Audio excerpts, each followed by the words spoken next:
So let me ask you a question, because you're a little bit closer to my age than you are to Zach's age. And so I had someone that said, hey, I don't think Anthony Carter's a generational player. Braylon Edwards is a generational player. Anthony Carter, when you look at his numbers, don't stack up to Braylon's. And I said, where I'm coming from is AC did it before anybody else did it. And Braylon put up huge numbers, but is he that much better than, say, David Terrell or Marquise Walker or Amani Toomer, Ty Streets? That's where I was at. Where would you fall in that debate? Well, I was listening to this on the drive in, and I was thinking along similar lines, unfortunately, that the guy that pops out to me from when I watched Michigan football really is Braylon Edwards, and in particular, the Michigan State game. I don't have as many kind of transcendent memories of Anthony Carter.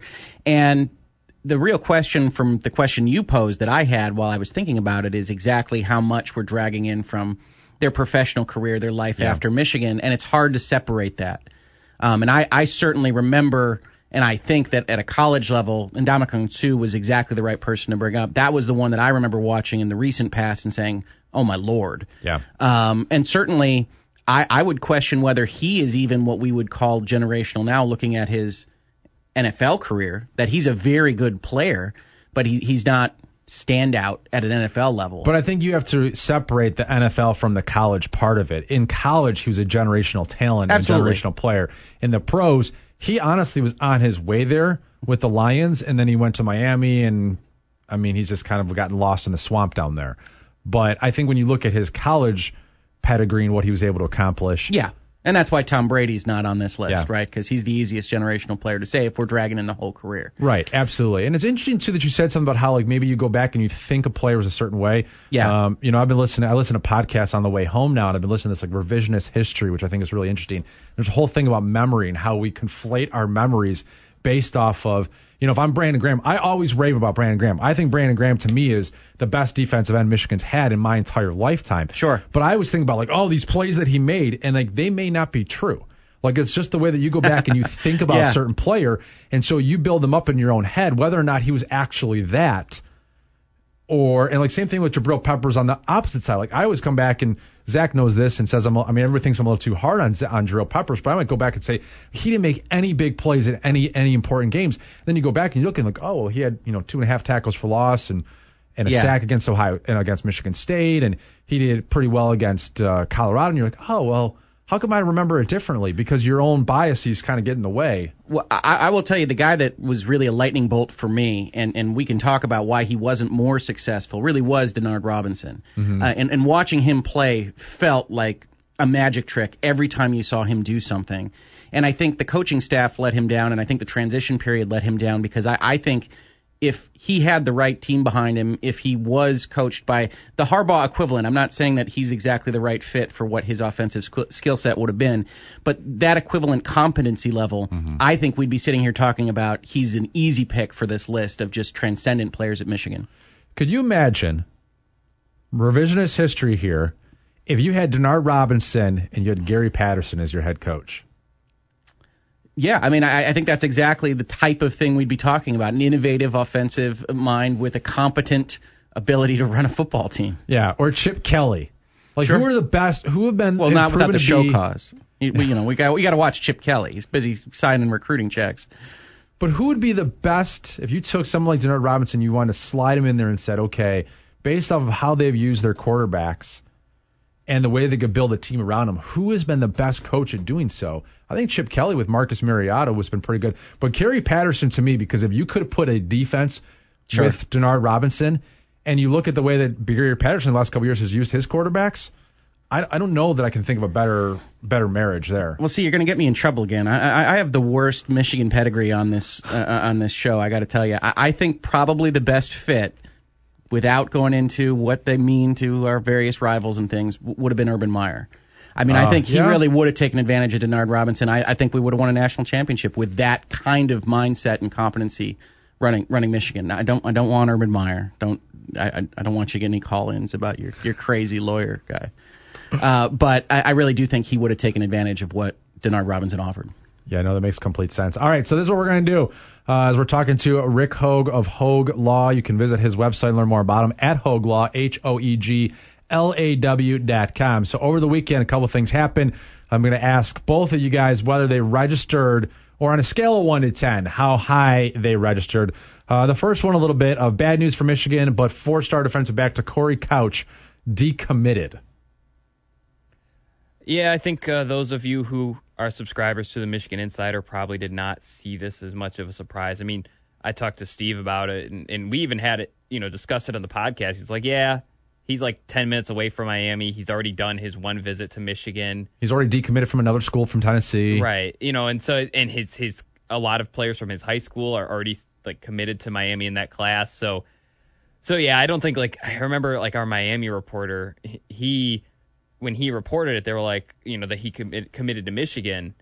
It was kind of like everyone was like, oh, just give it a couple weeks. And sure enough, I mean, that's so it didn't move the needle. I think it's one of those things that some lunatic fans can be like, Harbaugh can't keep his recruits or this or that. But, I mean, he was a stretch the entire time. At this point, if you look at a class, say you sign 20 kids, I would bet that if you're in the Power 5, every coach now has 2 to 3 decommitments a year. More than that. But I mean, at the very minimum, maybe 2 to 3 decommitments. Our site has a decommitment page now. Oh my God! And if you look at Michigan's decommitments in some of these classes, I think was it 2013? One of the Hoke ones was just incredible. It was this incredible amount of talent that decommitted from Michigan at some point. And that sounds interesting. I'm gonna have to look that up here. Yeah. Rick, did it register for you? I'm going to be entirely honest with you. A couple years back, I was much more invested in the recruiting scene and following it much more closely.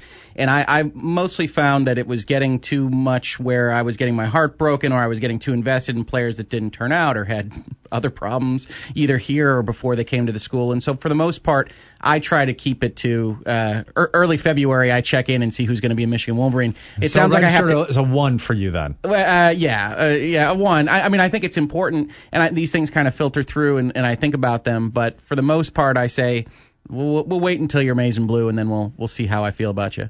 All right. Over the weekend, Ben Mason, Michigan's projected starting fullback, said that he will play linebacker if the team needed him to do so. And Harbaugh has mentioned before kind of this idea of having a platoon player that plays both ways. It hasn't happened.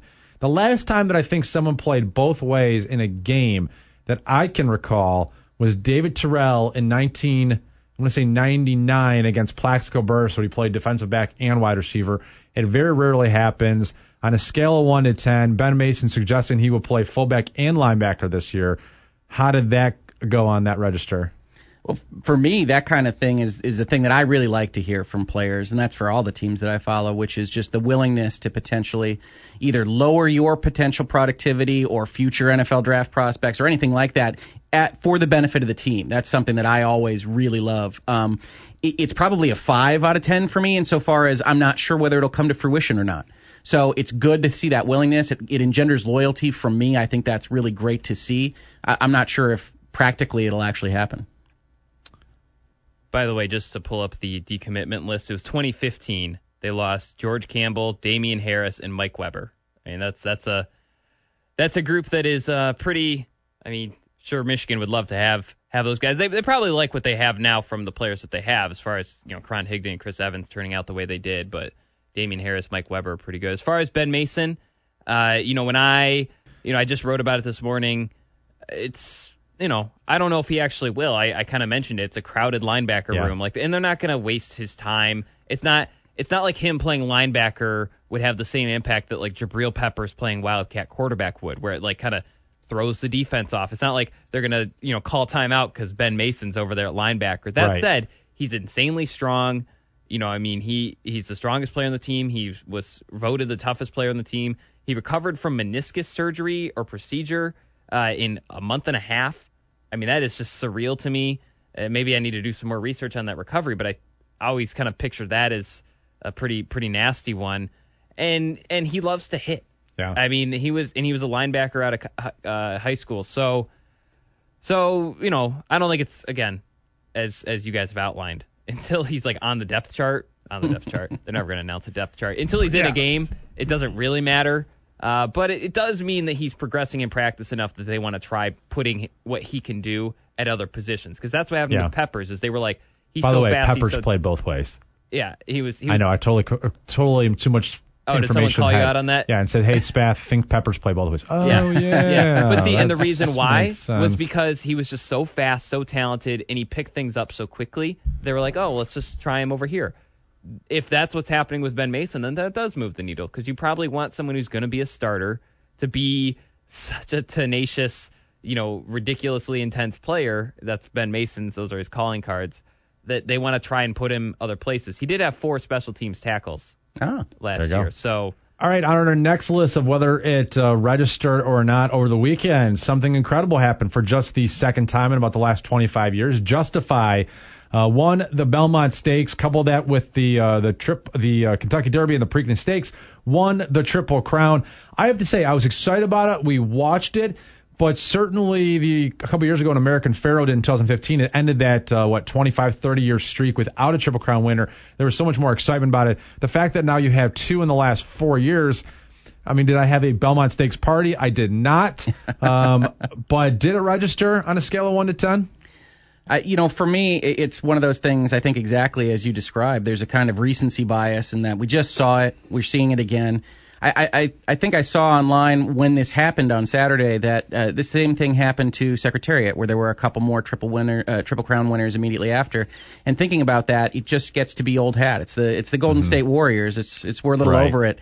To be candid, I've always found horse racing to be a little too much investment for a little too short period of time. 10 minutes of racing every year is a little much for me, but I do think it's very cool that it's happened again. I like things that are historically odd, and so I think that's really interesting. But overall, it's another 5 out of 10 type thing for me. It's funny because when we were watching the Belmont on Saturday, you make your way over there, you finally get in your seat, you watch it, it's 2 minutes long or 2.5 minutes long. As soon as they pan to the crowd, you saw Bob Baffert celebrating, and you saw everybody else was already heading for the exits. Sure. And I was talking to my wife because she's been on the Kentucky Derby a couple times. I said, well, what do you guys, what is it? And she's like, yeah, you get, about 20 minutes before you try to get in your seat so that you're just ready there. You don't want to miss the race. And she's like, yeah, and it's 2 minutes later and you're like going to drink. And she's like, it's like the fastest. That's it. It's like all this build up for this 1-2 minute moment. Yeah. And and I kept the jokes to myself, but easily but no, made. I think it was cool. I'm glad it happened. I'd rather have it happen than not happen. Yeah. But was it a 10? No, it's probably like a 6. How about this? This upcoming weekend is the U.S. Open. I don't know where it's being played this year, but it's the second major of the golf season. Does that register with you? I love the U.S. Open. That's always been one that is followed along with Father's Day. I've always kind of shared that with my father and enjoyed watching usually the last rounds. It's, again, one of those things where we're all busy people. I'm not usually watching the first 3 rounds. I'm seeing what it looks like on Sunday morning and figuring out what the stories are from there. But, it's an event that I like.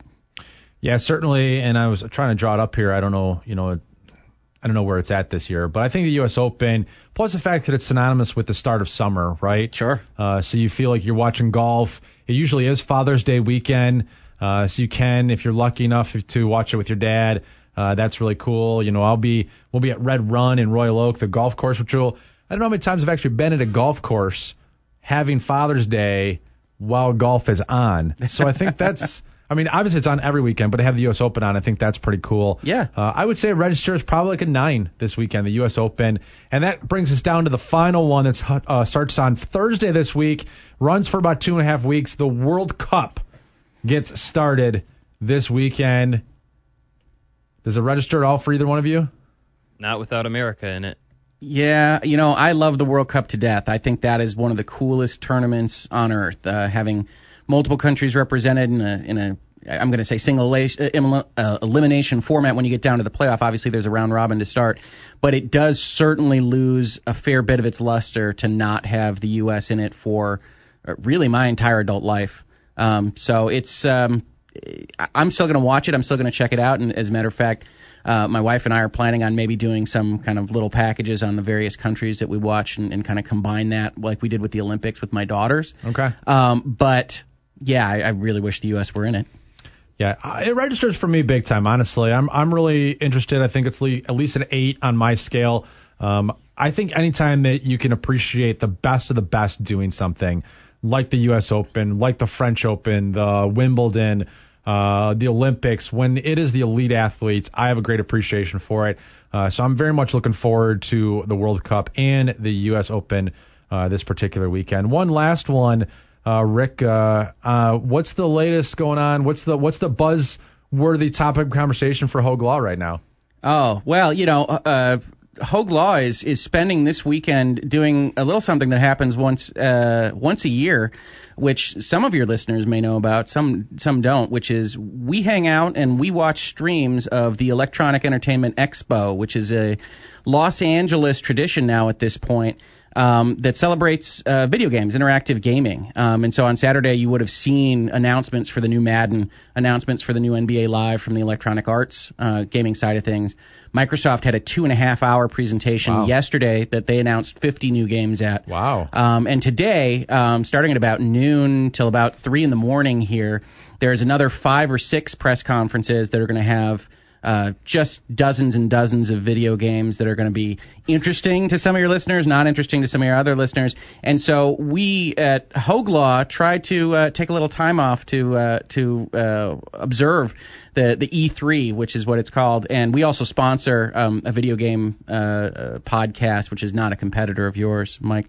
But that we really love them. Can I say their name? Absolutely. Is that all right? Yeah. So I love these guys. These are the guys that formerly did GameTrailers. And they're now called Easy Allies, and they're 9 folks in Southern California that went out and essentially had their company close, did a Patreon, and are now one of the most popular and most well-funded sites that covers this stuff. And they're called Easy Allies, and you can find them at twitch.com/Easy Allies and check their stuff out. But they're going to be on all day, and you'll see some Hoeg Law sponsorships and mentions and things like that. But we really love this stuff. I have a number of clients that are in video games, that are in interactive entertainment. I do a lot of custom software development stuff. If you're thinking about doing anything in that business side of things, know that we're really passionate about it, and we'd love to represent you. Yeah. But if not, don't call us this afternoon because we're going to be watching some press conferences. It's going to be awesome. All right, that number to not call this afternoon is 734-263-1001. You can also visit hoeglaw.com. That's HOEGLAW.com. Ricks, thanks very much for joining us today. Loved it. Thank you for having me. All right, we come back. We'll finish up today's show. This Inside the Huddle on Sports Talk 1050 WTKA Ticket.